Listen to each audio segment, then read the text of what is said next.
We'll give it a minute as people start to step in. Welcome. Feel free to say hi in the chat. Say what your name is, where you work, what your role is, favorite color, your spirit animal, if you want to go a little bit there. I think my spirit animal would be a wallaby. It's fun to say. They're obnoxious, and they're a little bit off the wall. I don't know. What about an alpaca, Grant? I'm going to go with alpaca. It's far. Yeah. This is what happens when you hang out with your friends. They know you too well. Well, what's your spirit animal, Sundar? Oh, there's no question. The honey badger. Love it. What do you think, Junior? Got to be an owl. Tell me why.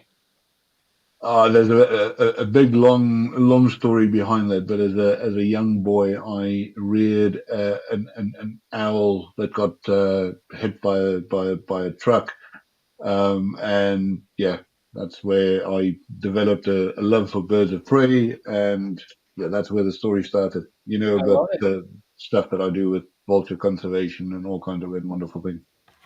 Everyone joining us, we're just kind of saying hello. Feel free to name. Thank you for joining, so I don't have to answer that question. Just coming in to say the stage is yours. You can get going. Oh, so, let's do it. Okay, we were starting off with a little bit of fun of name, rank, serial number, and sounds spirit good. Animal. Philip, before you go, what's your spirit animal?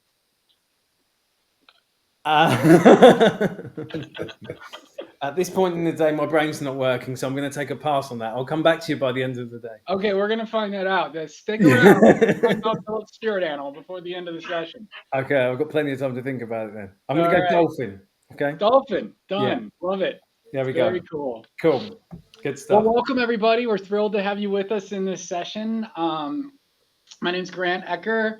I run a group called the Chief Architect Network. It's a 501c3 nonprofit organization, and everyone you're seeing today is involved in it in one way, shape, or form.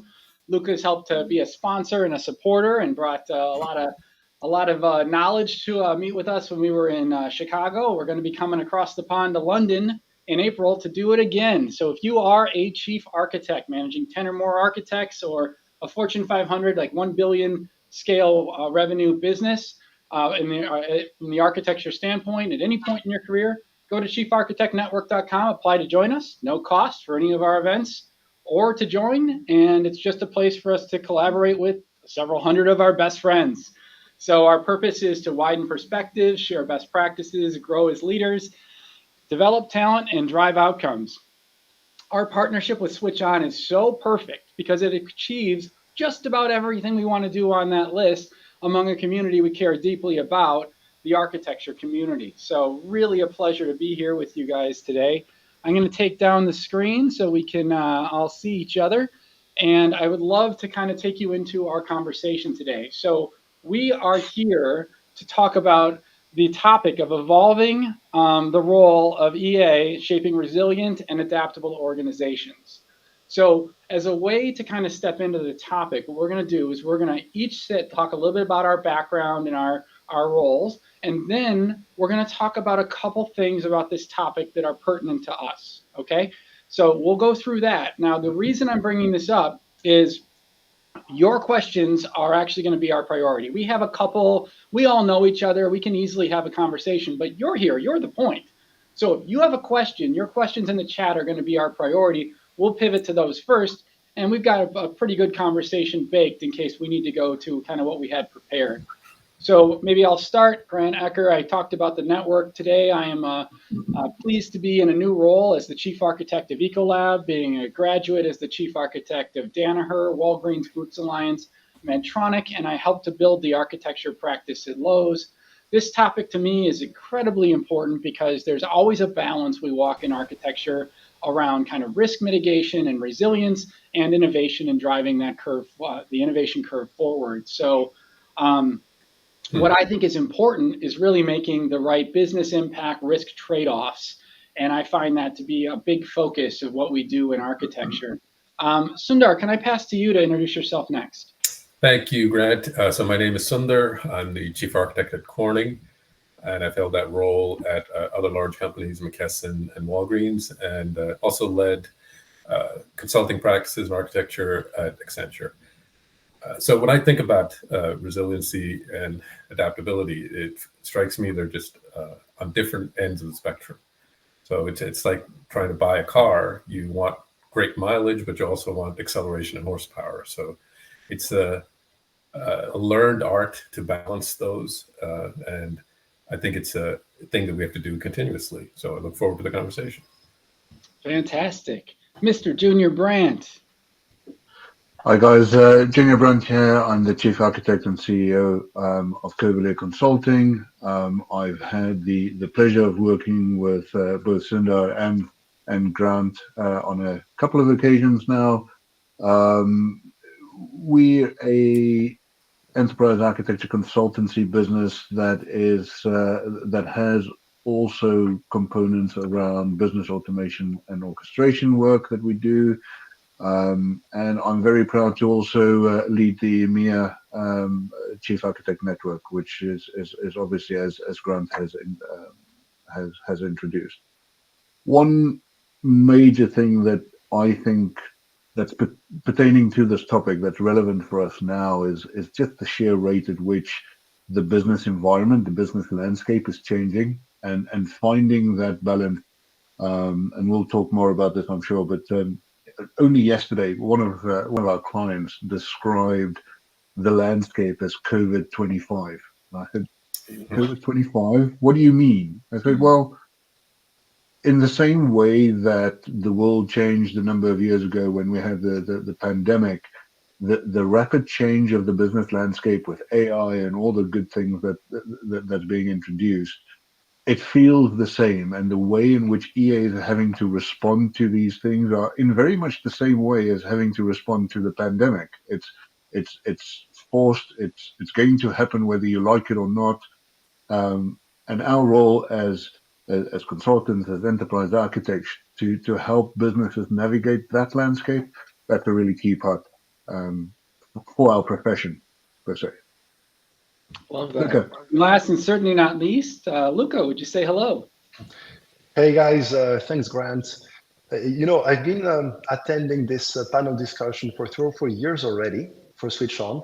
This is the first time where I met in person most of the participants, and friendship meets profession, right? We were the 3 of us in Chicago back in October. A word. So I'm Luca de Risi. I'm the Chief Operating Officer of Mega International / Biz Design. And well, now we are a 600 people company. We just made a 3-way merger with Alphabet, Biz Design, and Mega. So this is an amazing challenge. And to say just a word about this, if I may, our goal here is really to create a player of reference for enterprise architecture and transformation, where we want to be, the most focused EA player in the field, independent. I won't say more. It's fun and it's a great dynamic. So looking forward to that. When it comes to the topic of the day, resilience, adaptability, I think that those go hand in hand, because to be resilient today, you need to be flexible. I mean, by definition, resilience I would define as transforming without breaking. And that's adaptability, right? It's having the flexibility to fold without breaking. So let's talk more about this. Thanks for the intro. Love it. Okay, again, we're going to be looking at the chat for your questions. You have the chance to talk with the person who leads the absolute largest EA tool in the world, and several folks who had some experience leading architecture across different organizations. So we would way rather engage with you than our internal chat, but we'll start there. So first question up is, how has EA helped make organizations more resilient in your experience? Someone have a story or experience they want to start us off with? So I can go ahead, Junior. No, after you, Sundar. After you, go on. Sundar, go. There you go. So I think part of what we do as architects is build a reference architecture library, and it's to create repeatable, robust design patterns. not only does it accelerate the work that people are doing, but it also reduces errors and vulnerabilities, because these are proven methods. And if you deploy it out of the box the way it was intended, you're going to have the same success as the previous people who used it. So I think that's one of the opportunities that we all have. And actually, Mega is a great repository for reference architecture. So it all kind of comes together. Love that. We got a question already. Let's go there, and we can come back to this if we need to. So Fabio asks, how do we push-pull an organization to move 250 plus application landscape, mostly in-house built, some as old as 30 years, to a modern and managed landscape in less than a decade? Winky face appropriately applied. Junior, do you want to take a cut? No, I want to point the finger at Sundar, because this is his gig. He did a talk on this only a handful of days ago. So Sundar, yeah, we've talked on the topic. Go for it, man. Yeah, thank you. So a lot of it is people don't understand why they have the pain that they feel. So if you just, part of our opportunity is to connect the dots. If we just tell them to move these applications or modernize them, they're not going to see what the business value is. But I had a case where the company's going very fast and they can't keep up with demand. And why is that? Because multiple production facilities, and they cannot integrate the analytics between them to determine where there's spare capacity to fulfill orders. That is a pain point that they're aware of. If you talk to a GM or a business unit owner, he would not realize that the reason for it is because we have disparate ERP and planning applications, and we don't have integration between them, and therefore we can't real time determine answers to questions like where is their spare capacity, what's the connection to the raw material providers, and so on. But if we help connect those dots and say, I know what your pain point is, and the root cause of that is something like this, he's more than willing to put in the investment because he sees a return, a business value from it. And I think that's part of our jobs. I love that. I would be remiss not to ask Luca to step into this. Now, not just because you have Mega, which is amazing, but also because you talk to people like us every day, right, who deal with these kinds of challenges. What are you seeing, Luca? Well, I wish I talked every day with chief architects, but I do speak quite a bit. Sundar, you mentioned twice connecting the dots as the key thing with architecture. I cannot agree more. You do have repositories for technologies, processes out there, the ServiceNows and all, but the unique value of EA, not the only value, but the unique value of EA is connecting the dots. And both when you talk about resilience and when you talk about transforming an application landscape, you're talking about connecting the dots. So when it comes to putting 200 applications to the cloud, for instance, you need to identify the priorities and build a roadmap based on the impacts. So that's the impact on other applications. If you change, and when you move to the cloud, you have like the 6 R's of Amazon, right? You can re-platform, repurchase, move to SaaS, etc. And based on your decision, you want to make sure that you don't break anything. In the end, it is resiliency. It's almost the same question. When you want to move those to the cloud, first you have to prioritize. You have to understand the impact analysis, and then you have to execute it. So can't agree more. When it comes to resiliency, it's similar to your previous question, Grant. It's connecting the dots. And I just want to add one thing there. There is this legislation now in force in Europe called DORA. So that's the Digital Operational Resiliency Act that asks all financial sector related companies to map not only their IT, but also their business and connect the dots to make sure that if there's any event in IT, a cyber attack or anything else, any threat or event that happens, that you understand the impact on the business. And that's also something that EA is uniquely positioned for.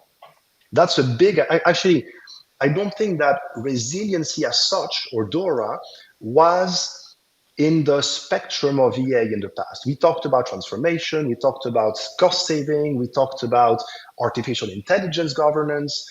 but resiliency as such, understanding the impact of IT threats on the business, that's something that now is fully enforced, in full force, sorry, and EAs, I mean, you guys are on the forefront of this. Love that. We have a question from Manfredi. Speaking of flexibility, with the emergence of no-code platforms and business stakeholders being more and more autonomous in building their own applications and capabilities, Junior, how can EA adapt to this challenge? Thanks, Grant. Enterprise architects, our number one job is to enable the business, whether that is creating scenarios whereby the business is responsive to their market conditions, whether it is democratization of operational effort into various groups. So my number one go-to position for some of these elements is really focused on understanding how we define, dare I call them guardrails, as enterprise architects. We will never be able to stop the business from doing something that they are hell-bent on doing, which implies that we need to give them the framework within which to operate in such a way. Low-code, no-code platforms is a fantastic kind of topic, because we see it all the time. The vast majority of enterprise tools, whether it's ERP solutions, are now massively leveraging things like AI and so forth, trying to put control back into the business user's hand to accelerate. So from an architecture perspective, and this is really relevant to our topic, I think today, is whilst we are driving resiliency and adaptive response to how a business engage, the only thing that we can do is to make sure that it's done in a safe and controlled manner. And I say controlled within guardrails, because there is an element of innovation required. Businesses do need to try things and fail. Our experience also shows us that sometimes you need to let the business go and fail, and they will come back and saying this didn't work, and say, well, yes, we understand it didn't work, but here's the reasons why it didn't, and let's do it slightly differently, and you're going to achieve the outcome. So, yeah, to answer the question, it is really focused around putting guardrails around what it is that you have an element of control and partnership with the business on, but it's all about enabling the business at the end of the day.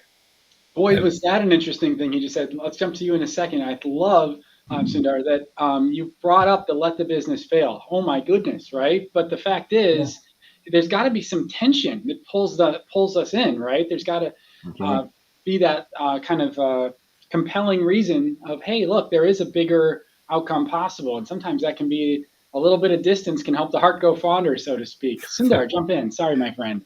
Junior is so spot on. I thought I would just build on that for a moment with just a couple of examples. So, for example, we can create an API gateway and a library so people can understand in an orderly way. This is, I think, what he means by guardrails, so that in a structured way they can go reach applications. We can give them single sign-on kind of capability for authentication. We can give them infrastructure sort of provisioning so that they can spin up compute and storage as they need it. We can give them data catalogs so they know sources of truth and where they can go get information. So all of these, I think exactly to his point, these are all enablers. And if we set up these kind of frameworks, we can let people play in that area and know that it'll be good.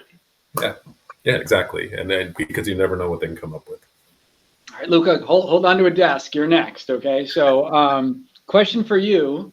Is modern EA tools like Biz Design help democratize enterprise architecture across an organization? This is certainly a good thing. How does it impact EA's role and relevance? And I'm going to plug this a little bit. With the HopeX platform, which I believe got some really neat placement in the Infotech Magic Quadrant this week, there are now capabilities where AI is jumping in and actually taking some of the work that architects had to do in the past, right? So that's one example. Can you kind of play in some of that modernization that we should expect to see in our tooling and how that might shape our roles as well? There's modernization, and there's also how software enables that democratization. I think you may think as an architect, if you talk about a house or building, as a necessary figure when it comes to putting down a wall, for instance. When you when you touch the structure of the building or the organization, you want to be careful about the impacts. But if you change the appliances in your flat or in your house, you may not need an architect to supervise everything. That would be cumbersome. So when you have the right tool to have one single place where everyone can jump in and populate their application data and the ownership and the assessments, well, then you can make your own decisions, you can delegate decisions, and as an architect, you can supervise all that without being in the middle of everything. So that's to democratization, but you cannot do that if you don't have visibility on what's happening. So it's not doing instead of, it's letting others do by themselves, but with some monitoring that your CIO can see what's happening, right? And as to modernization, well, I can speak hours about that. But yes, in those platforms, I mean, I think that the future of EA is much more automated. I mean, Grant, we talked about this, but how long did it take until a few years ago to populate an application inventory? I mean, we're talking years sometimes. Huh? I've seen the worst cases. Look at Sundar's knowing smile. Love it. We're talking sometimes years. Now, with modern tools, you can discover applications. You can integrate with your ServiceNows and other CMDBs or databases. You can now bring in industry content. You can connect with artificial intelligence your applications filtered from all the software products, your business applications, you can connect them to your business capabilities. So a lot of automation now comes in, which allows you to focus more on the collaboration and the recommendations. Oh, I love that. I think it's an evolution. Do either of you want to comment on how you see the tools that support us evolving our role in architecture? Yeah, I think Luca's absolutely right that it's funny, we focus so much on enabling others, but we have been kind of slow to enable ourselves. And I think that's starting to catch up in the last couple of years now. So one example that I saw recently is, I think the product's name is R-Channelizer or something, but what you feed it a data flow diagram and it analyzes whether standards are being adhered to or whether there are potential flaws in it. And the idea is it jumpstarts the whole architecture review process. So you don't have to just have a presentation and just use human judgment. It gives you, here's the top 5 things that you might want to be drilling into. And, in theory, you could even do like a virtual review as opposed to getting everybody together to have an actual meeting. That is an example of tooling that might be helpful. I think the one thing, Grant, that democratization across the organization gives us is reach. Generally, what you have is domain-focused architects or within an architecture practice that is focused on particular elements. And if there's real power in leveraging the organization at large to identify problem areas, to identify challenges, to identify new opportunities for that. So it's eyes and ears where EAs can't always be. So there's real value in actually supporting the EA function rather than what's the word I'm looking for? Diluting its effectiveness. I think is key. In what you're both saying, go ahead, Luca.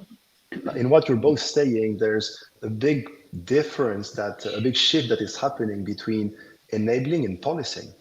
I mean, EAs were seen as the police who always said no, right? Whereas now, when you're enabling and democratizing the effort to transform, well, now you're the enablers. You provide the visibility and the data and the tooling so that you can collaborate on transformation efforts.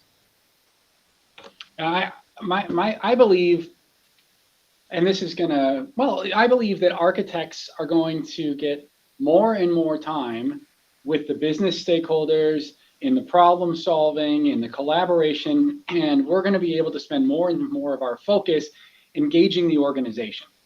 We're the chief family counselor across the CIO's team and our extended business stakeholders. We are the chief coach across the technical community.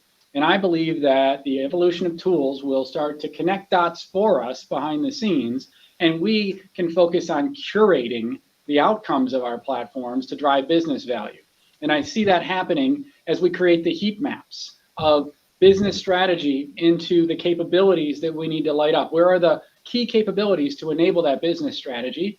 And then we move into business information domains.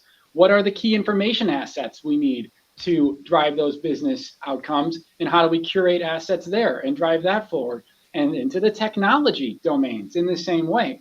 As we can now start to identify the heat maps, we can also push our tools to give us more insights in the pockets that matter. Because that's one of the main things I notice as an architect. We can get down to the NAT level detail of any part of our architecture. Great. But there has to be a giant who cares to it. So we have to align that work to the things that are actually going to drive the business. And that's one of the pure values that a chief architect provides, is focusing that team and their talent on the problems that are going to drive value. So we talk about, go ahead, Luca, then we're going to jump to Fabio's question. I wanted to rebound and ask you a question, Grant. When you talk about the business capability map language, how does that resonate with the business stakeholders?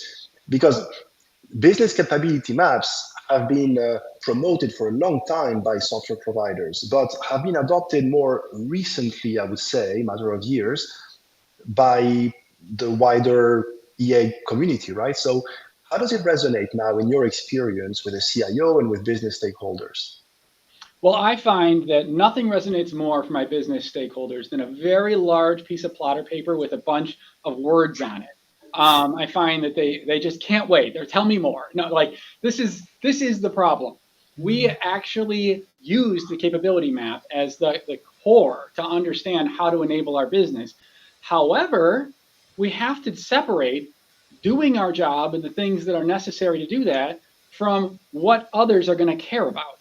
So if you present the business capabilities as a way to explain how we're going to drive business outcomes, you will have very resonant stakeholders. They will engage in that conversation, and you might even start to influence them to adopt your language in how we describe the what. It's also important that we adapt the capability language where it isn't resonating so that that can happen. However, that's really how you should expect to engage the business.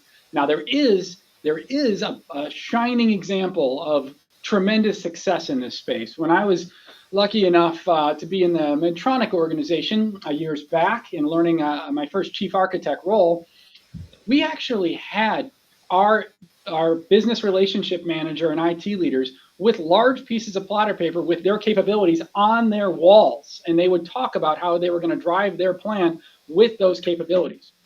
That's insanely cool. That is amazing. That's like when we were invited into the Boots board of directors, annual planning and helping them articulate their strategy as a part of that team. That's insane success.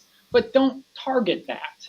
That's so unrealistic and it's not necessary. What is necessary is that you use this as a tool to articulate and get alignment on the approach moving forward and open the door for more interest, but treat it like a headline. Like, here is the headline of the article. Do you want to know more? Here's more. Do you want to know more? Here's more. But do not try to feed this to the business. You are wasting your valuable time of trying to build influence and intimacy by showing them what you're geeking out about that day.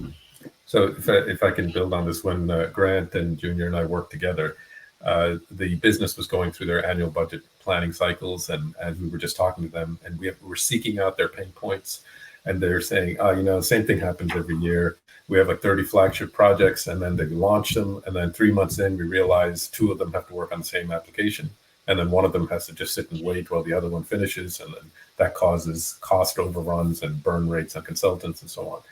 So we said, we can help you. So we didn't really bring up the business capabilities at the beginning, but we said there's a way that we have of identifying potential touch points before we launch these projects so that we can have the right conversation so they can schedule each other without stepping on each other. And they were just surprised that it was even possible to do that. Once we started showing them the results and getting these conversations going and people saying, oh, it's good thing I talked to you because I was going to touch those applications. We circled back and said the way we did this is the method, and we had this vehicle called the business capability model, and they started using the term. I'm not sure they fully understood what it all was, but somehow they connected the dots there to say, if you use this platform, this vehicle, we can get some business value out of it. Yeah. Love that. Fabio asks us, if we had a magic wand, what obstacle to EA would we remove first and why? Who wants to take a run at that one? This is almost harder than the spirit animal question, which Luca, you still got with. It is. Well, number one thing, if you had that magic wand, is to, I suppose it's not an obstacle to take away, but it's an element of trust to attain, which is to have a seat at the table at the highest possible level within the organization. So almost regardless as to whether the function reports into the CFO, the CIO, or the COO at the end of the day, is be at the table, be on the receiving end of the, I've just come off a phone call with this and this investor, and they want us to achieve this thing. Being on the right at the coalface of when ideas start forming, because that's where we have most influence. I would like to add to that, because it's very much on the same vein. A friend of mine worked in a large US company with eight divisions, and didn't have a CIO mandate to let to make the other architects and application owners, populate the data. And in the end, just influencing and convincing was not enough. So that's where the magic wand would be. Let's get the CIO mandate, so that then your work becomes so much faster and easier. And if I can build on the whole trusted partner kind of role that I think Junior was talking about, you would think this is so intuitive and it should be this way, but every company I've worked for, it's not. Business people don't talk about their business problems. So they just jump to saying, bring me this XYZ tool or something, or I talked to a guy on the plane and he thinks it's the greatest thing, we should have it. And I feel like many, many times I have to go back to them and say, what's the problem you're trying to solve? Let's talk about that first, before we jump headlong into saying a solution's going to fix it. Kind of funny. When I was at Danaher, what problem are you trying to solve? It was the nice way of saying, I don't want to solve what you're talking about. I found that to be a very little nice passive aggressive move. Where do we see EA as a discipline moving over the next 5 years? Austin asks us. Someone want to jump into that? And then we'll go to Carlos' question. I think Junior is like a poster child for this, because when we were working together, the company was expanding into a pretty radically new line of business. This is Walgreens Health. Yeah. And so the idea is new sets of business capabilities, requiring new technologies, new regulatory requirements. What is it that we should draw from the mothership, the existing corporation? What is it that we need to add in terms of new in the portfolio? How do we even go about figuring that out? And Junior was one of the leaders of that, so I'm sure he'd love to talk about it. Thanks, Sundar. Yeah, that was a great example. And I think probably the number one opportunity that being involved right at the offset of a new venture within the company was fantastic.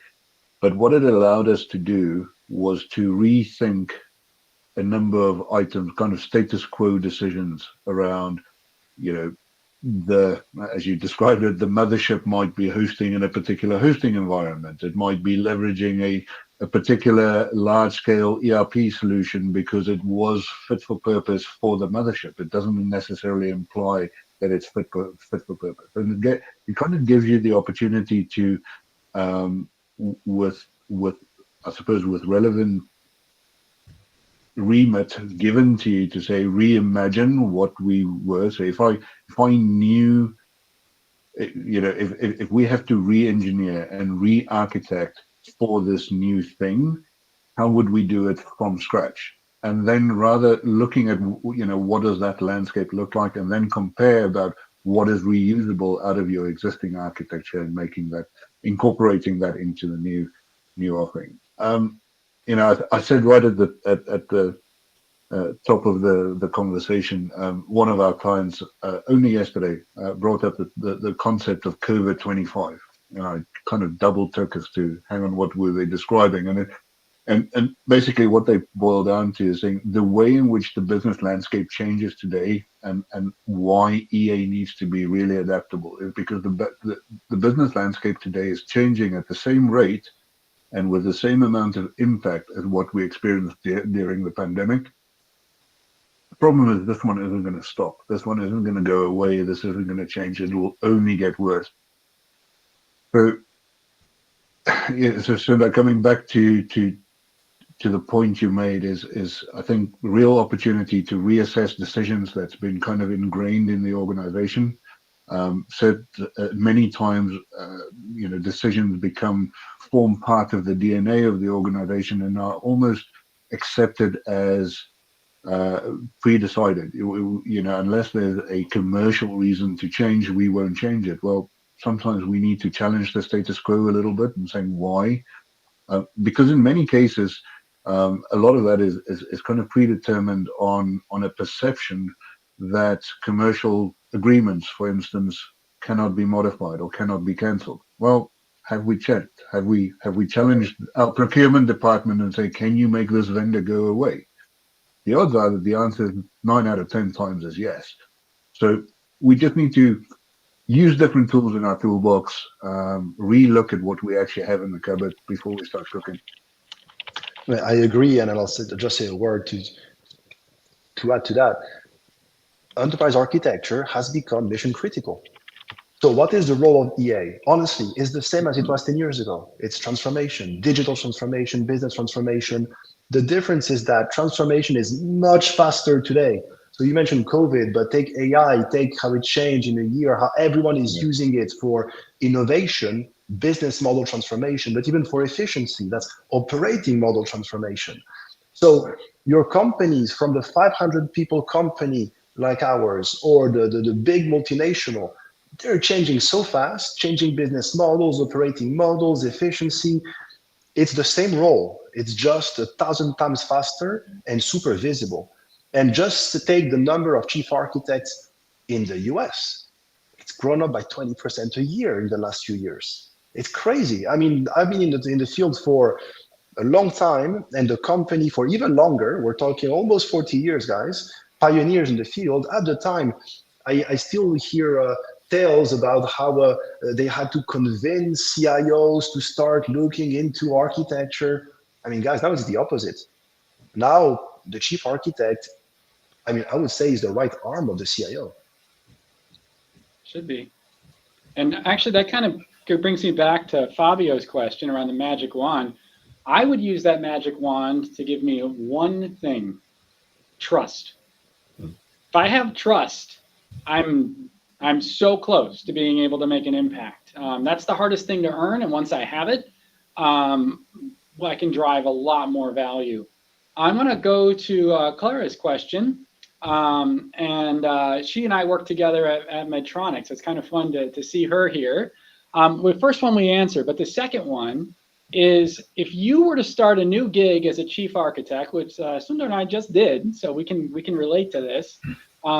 Would you do the classic, understand the business strategy, agree on capabilities, understand the landscape, link it all together, turn the crank, or would you do things differently?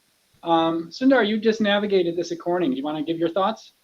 Yeah, so I think it totally depends on the context. So the first thing is to assess where their pain points are, and also what is the mindset of the leadership? What do they feel are their priorities? And you put all this together, and in my case, it was application portfolio management was the opportunity. So that is one of the foundational enablers of architecture and the company. But we picked that just because the CIO had a perception that we just had too many applications and therefore inefficient cost structure. Great, let's take advantage of that kind of sponsorship and a desire to get deeper into that area. But we're doing it in a way that with a long game in mind, that we should be establishing processes and data and quality and governance so that we can answer other questions that we know are going to be useful in the next stages of this process. So you are seeing the whole picture, but where you enter and, you know, the sequence that you take kind of depends on the context of the situation and the people. I would add one thing: what is going to show the quickest value? Yep.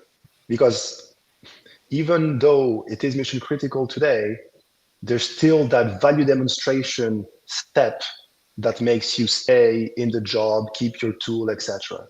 So as much as the end goal is a bit further, it's important to show value right away. And what is that going to be? And very often, I advise lower maturity customers not to start with the full business strategy analysis, but focus more on actually getting some visibility on the IT side, because there's some tools to help you discover, automate, go faster, and in a matter of weeks, show something concrete that's useful to the stakeholders. Choose your use case. I would go for the first one I would choose would be the fastest one. You know, look at what you've just said, just rings true. You know, through our consultancy work, we have seen that time and time again, that our number one go-to stakeholder that we really try and make an effort of listening to and really getting an understanding of is typically the CFO, because in 90% of the businesses, value is defined in monetary value, and therefore, you know, if you can increase revenue, decrease cost, that's what matters. And the CFO typically has very particular component elements that they need to focus on. Certainly in Europe, it's not uncommon to have the CIO report into a CFO function as well, and generally those priorities are driven from a commercial perspective, from a financial perspective. So being able to demonstrate that value and to target problems that generate or alleviate that value proposition is absolutely key. Making EA count. Yes. In that same vein, you want to be sticky, you want to be mandatory, right? Not linked to a single initiative. Correct. So it's not just one rationalization effort that's going to make you sticky. It's being mandatory in the long-term process. And even though the end goal is transformation, compliance may be an easy place to start. Like if you befriend the internal auditors or risk managers, for instance, so that they rely on you to get the data on the application landscape, on the process landscape, well, there you are. You're mandatory to the process. You are mission critical. And then you start from that baseline to then, you know, with that visibility, grow into cloud migrations, other transformation initiatives, AI governance, etc. One thing I'll add to this is the I like where Sundar went. I'll pull on that thread. What is important to your CIO and your IT leadership team? What do they value? There's a lot of things we think we should go do, like, oh, I'm a plumber, I'm going to show up and I'm going to go do my thing. Well, is one particular sink in the house leaking? Maybe we should start there, right? So I think following the resonance of what's important to your IT leadership team, understanding their space very well is important, because if we start to go get excited, talk to the business, and start to figure out what we think is right, we might skip past our IT partners that have been working with that stakeholder for an extended period of time and not have the appreciation of what, you know, why things are the way they are, why there's a challenge, or maybe there's actually a little bit of bad behavior that's causing us to not necessarily be together and activate the way we'd like. So if you don't have that awareness, it's easy to come in, get snowed by the business, and agree to a bunch of things that undermine your IT partners. So I find that kind of following the rhythm of IT and using that as a platform to get deep, provide initial value, and start to learn the business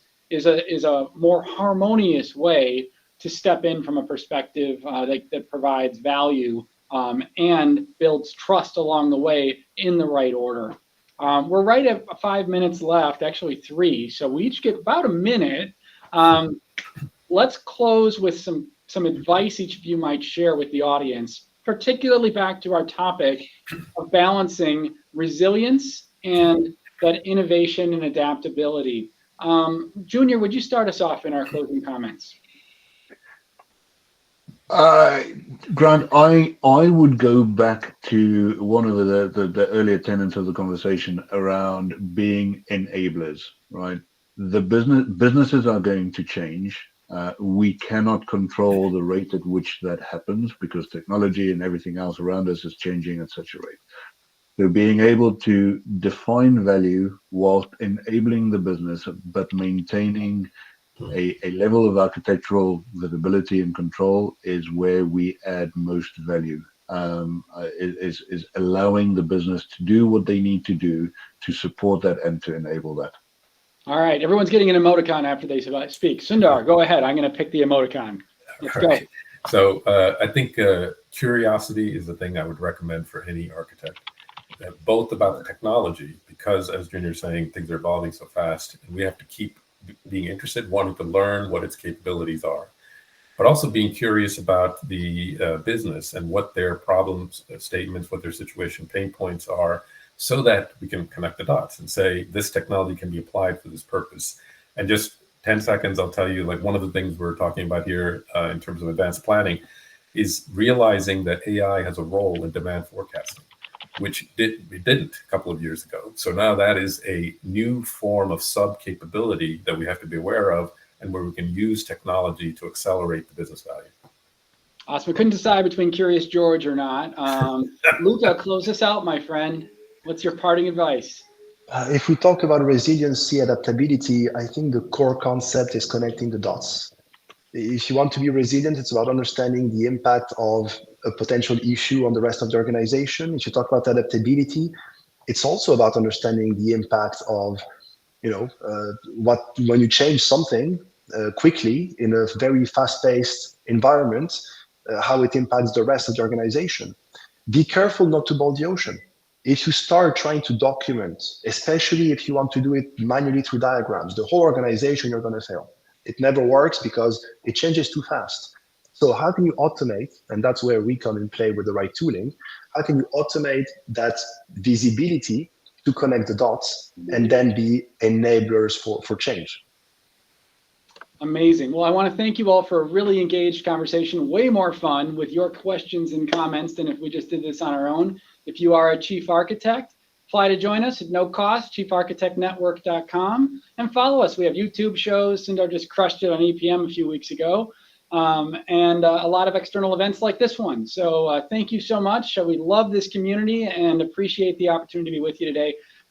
Philip, thank you for running an incredible platform for our profession. It makes a huge difference, and we're thrilled to be a part of it. Thank you for your partnership, and I hope everyone has a great rest of their day. Thank you all. Thank you all. Bye, guys. Bye. Bye-bye.